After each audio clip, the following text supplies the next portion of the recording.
Have you ever had the feeling that the more you are kind, the more people abuse your goodwill?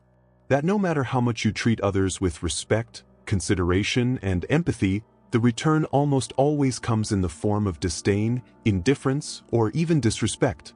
If this sounds familiar to you, know that it's no coincidence, and much less your fault.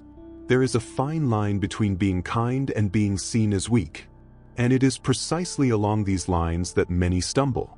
Society often interprets kindness as submission, empathy as vulnerability, and care as a lack of firmness. And the most dangerous thing about all of this is that, when you don't understand what is happening, you begin to question your own essence. Am I wrong for being like this? But what if I told you that your kindness isn't the problem? That she's actually a force, she just needs to be well positioned? Carl Jung, one of the greatest names in psychology, already warned, everything that is not conscious becomes destiny. That is, if you don't understand why your posture generates the opposite effect of what you expect, you will continue to repeat patterns that hurt you. In this video, we're going to break it down in depth. You'll discover the 5 reasons why your kindness might be undermining the respect of those around you. And more importantly, you'll learn how to change that without having to become someone you're not. So subscribe to the channel, activate the bell, and leave your like, because what comes next can turn a key inside you. Let's start by understanding the first essential point of this equation. Many people confuse being kind with being permissive. And that's exactly where the problem begins. When you don't set clear boundaries, your kindness begins to be perceived not as a conscious choice, but as a lack of positioning. Gradually, the people around you start to test how far they can go, and if you never impose a enough, they just keep going. Not out of malice, necessarily, but because it is human nature to explore the spaces that are open. The point is that you may have the best intentions in the world, but if you don't take a stand, you send a silent message that it's okay to overwhelm you, interrupt you, disrespect you. And this message often does not even pass through logic. It is felt at the subtlest level, in your body language, in your silence in the face of abusive attitudes, in your tendency to avoid conflict at all costs. The world interprets this as a sign of weakness, even though there is immense strength within you. Carl Jung said that what you resist persists. And this also applies to the behavior of others. When you resist setting boundaries for fear of hurting, for fear of seeming selfish, or wanting to maintain harmony at any price, you perpetuate the cycle. The good news is that limit is not synonymous with distancing. It is, in fact, an act of self-love and also of respect for the other. Because when you take a stand, you teach the world to see you clearly. To be kind is not to be passive. True goodness is born of strength, not weakness. It requires the courage to say no when necessary, firmness to sustain your choices, and clarity not to lose yourself trying to please everyone. And it is precisely when kindness becomes an obligation and not an authentic expression of who you are that it begins to distort. In the next point, we will understand how the excessive effort to be accepted can, unintentionally, cause the opposite effect, and why this needs to change. There is a silent mistake that many kind people make, trying all the time to be accepted. Deep down, this impulse to please is born not of generosity, but of fear of rejection, of disapproval, of not being loved. And when her goodness begins to depend on the acceptance of others, she ceases to be free. It becomes a bargaining chip. You do good expecting recognition, affection, or simply to avoid conflict. But what happens when this recognition does not come? When, even giving your best, respect doesn't appear? Frustration comes. And along with it, the feeling of being used, ignored, or devalued. Carl Jung said that what we deny in ourselves appears in our life as destiny. And when you deny your own value, waiting for the other to confirm it, you end up attracting situations that reinforce exactly this lack of validation. It's a cruel cycle. The more you try to please yourself to be seen, the less people see you as someone worthy of respect. Because those who do not put themselves as a priority in their own life will hardly be a priority in someone's life. This type of goodness, which is born of lack and not strength, is perceived unconsciously by those around them.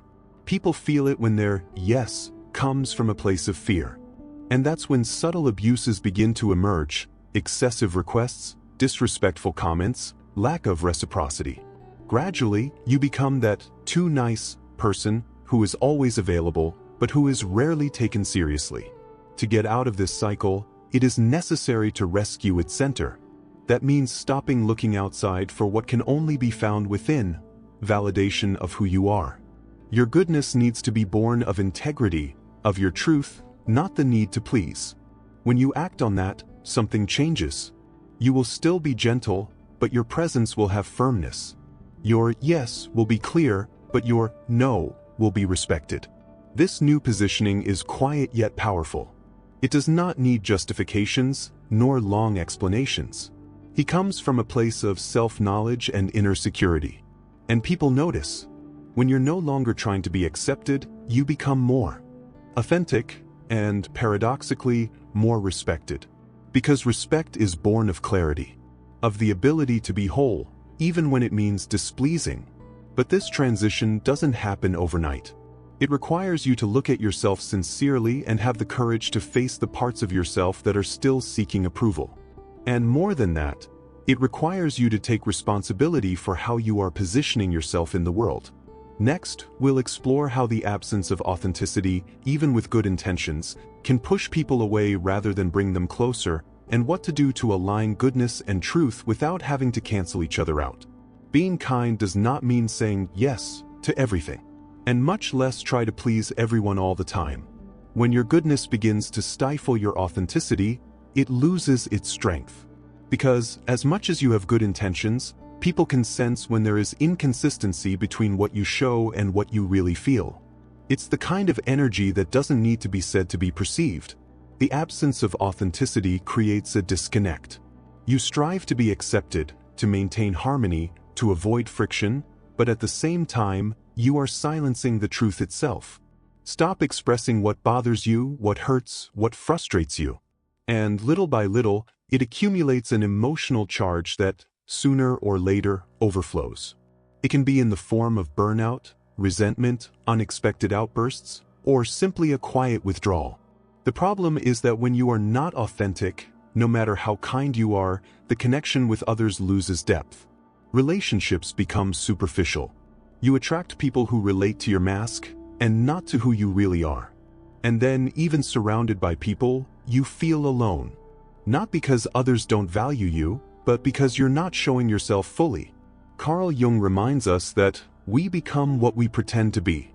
And that's a powerful wake-up call.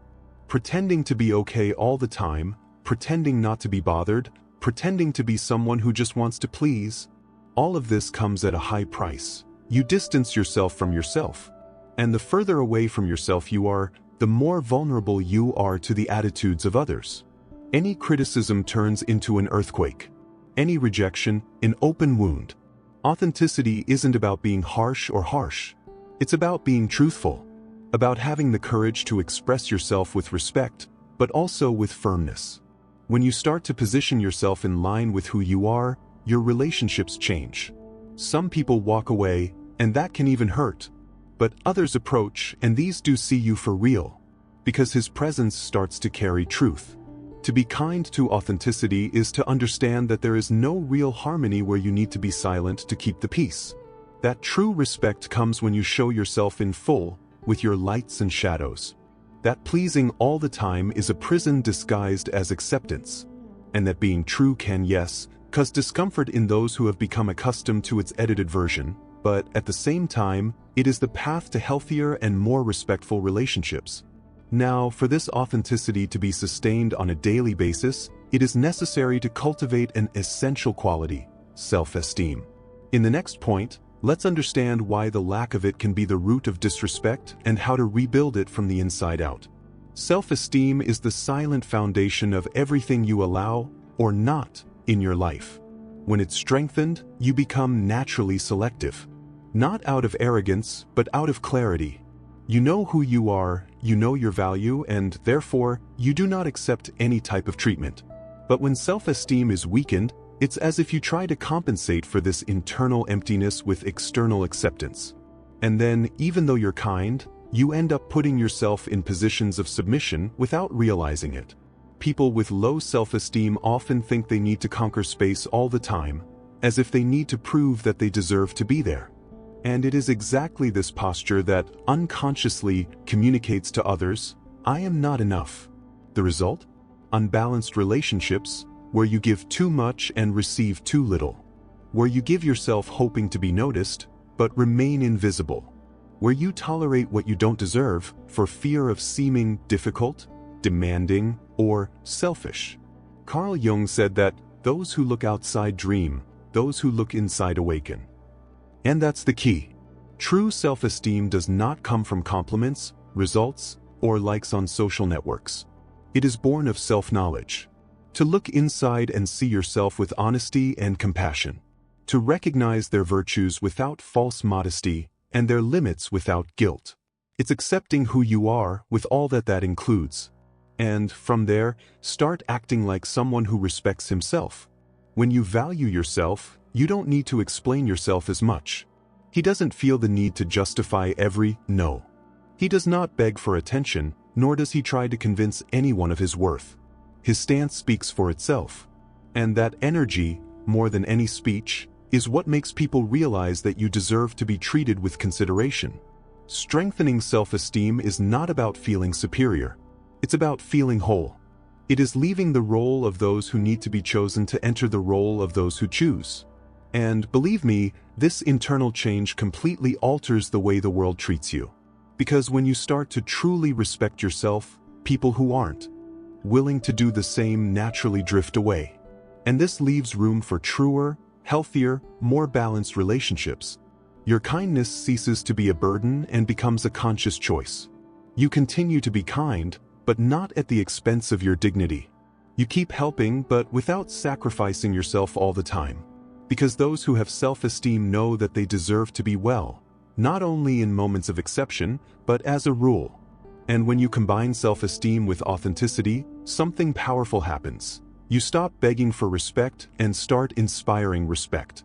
In the next and final point, we'll understand why the fear of confrontation further weakens your presence, and how to turn it into a force that sustains your goodness without it turning into submission. The fear of confrontation is one of the greatest saboteurs of your inner strength. And for those who are naturally kind, it can be even more paralyzing. You fear hurting, you fear appearing aggressive, you fear breaking ties. Then he swallows what he feels, lowers his head, retreats. But what begins as a gesture of preserving peace soon turns into a fertile field for disrespect. Because without realizing it, you teach others that it's okay to push you a little harder every day. Conflict is not synonymous with war. And confrontation is not necessarily something negative. In fact, when well conducted, it is a sign of maturity, presence, clarity. It is through healthy confrontation that relationships evolve, that limits are reaffirmed, that misunderstandings are resolved. Running away from it is the same as running away from yourself and from what is important to you. Carl Jung spoke about the importance of shadow integration. And one of these shadows can be precisely your repressed anger, your swallowed discomfort, your silenced frustration. You try to ignore these emotions to keep the mood light, but they don't go away. They just accumulate, and one day, they overflow uncontrollably. And then, what could have been resolved with an honest and firm conversation becomes a much bigger crisis. The fear of confrontation, in fact, is the fear of loss. Losing affection, approval, connection. But maintaining relationships where you need to constantly shut up is also a form of loss. Loss of self. And no relationship is worth that price. When you face this fear and start to take a stand, you realize that confrontation, when it comes from the right place, does not drive you away.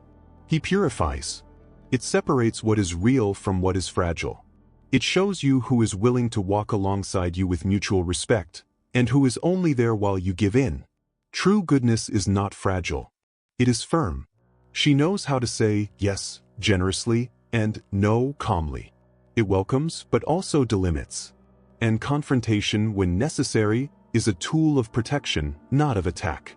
It is what sustains your self-esteem, your authenticity, and your self-respect in the world. From the moment you stop fearing the discomfort of taking a stand, you start to live more lightly. Because he no longer has to carry the weight of everything he swallows. You become clear, whole, real. And that's when your kindness begins to be truly respected, not because you demand it, but because your presence begins to inspire that respect.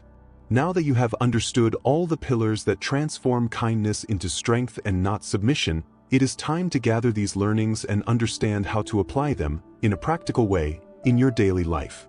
Let's go to the conclusion. We have reached the end of this journey, and perhaps now you can see more clearly why your kindness, no matter how genuine, may not be respected as it deserves. The truth is that kindness alone is not enough to guarantee respect.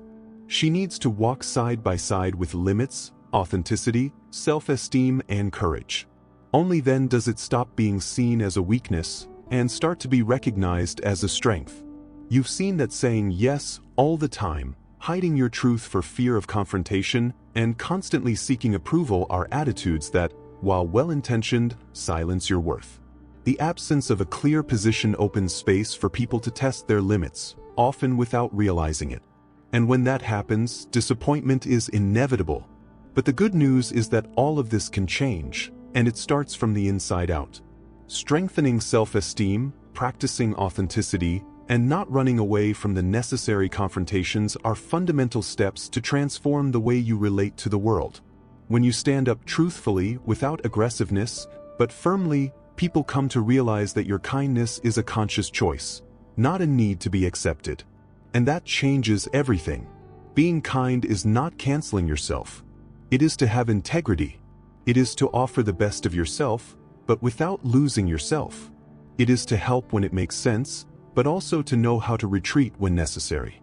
It is to have an open heart, but with roots deep enough not to be carried away by the wind of other people's expectations. If this content made sense to you, take the opportunity to subscribe to the channel, leave your like, and share it with someone who also needs to hear it. Remember, you don't have to become a tough person to be respected. You just need to align your goodness with your truth. And from this, respect comes naturally.